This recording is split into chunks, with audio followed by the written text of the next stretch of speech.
عید والے دن شریعت کے مطابق اپنی آرائش کرنا، چاہے کپڑوں کے اعتبار سے ہو یا بالوں کے اعتبار سے ہو، تمام کے تمام آرائش شریعت کے مطابق ہونا چاہیے۔ عید کے دن غسل کرنا،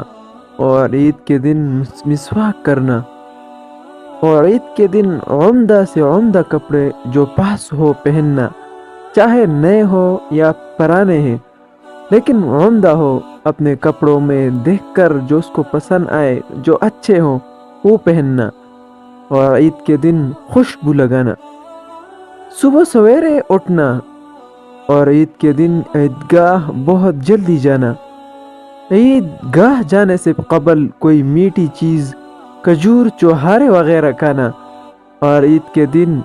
عیدگاہ جانے سے قبل ہی صدقہ فطر ادا کرنا، اور عید کی نماز عیدگاہ میں جا کر پڑھنا، اور نماز کے لیے جاتے وقت ایک راستے سے عیدگاہ جانا اور دوسرے سے واپس آنا، اور عید کے دن عیدگاہ پیدل جانا، اور عید کے دن عیدگاہ جاتے ہوئے راستے میں